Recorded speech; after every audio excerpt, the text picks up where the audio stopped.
What if I told you Jesus' resurrection wasn't the most shocking part of the story? Thomas wasn't just a doubter. He was a plan. The sky had turned to blood and then to black when they took him down from the cross.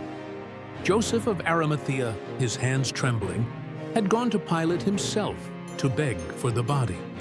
Nicodemus came too, bringing 75 pounds of myrrh and aloes, a king's burial for the King of the Jews.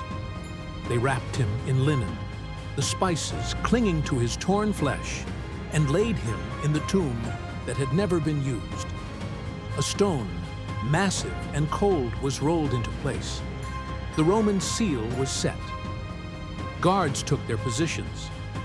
Mary Magdalene and the other women returned at dawn on the third day, their arms heavy with spices they wouldn't need. The earth shuddered beneath their feet. A sound like 1,000 trumpets split the air, not from the sky, but from the ground itself. The stone, which had taken 10 men to move, was flung aside as if it were a pebble.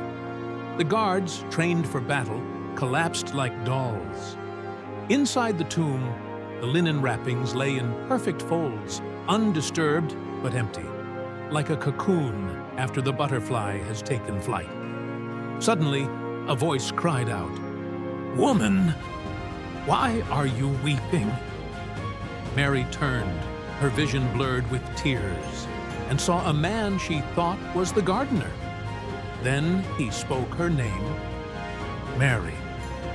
And the world came alive again. Mary ran with joy to tell the disciples what she had seen. But Thomas was absent. When they told him later, his face darkened with grief and skepticism. "Unless I see the nail marks in his hands and put my finger where the spikes were, I will never believe." Light flooded the room, no door opened. Yet Jesus stood among them. "Peace be with you," Jesus said.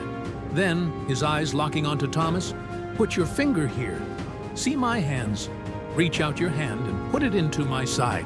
Stop doubting and believe." Thomas fell to his knees, his breath ragged. "My Lord and my God!" For 40 days he walked among them, showing his scars, breaking bread, igniting their hearts.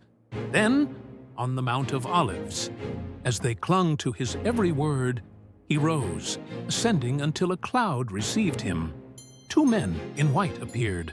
"Why do you stand gazing into heaven? This same Jesus will return, just as you've seen him go." And with that promise burning in their chests, the disciples turned toward Jerusalem and changed the world forever. The end and the beginning. Subscribe if you believe Jesus is alive.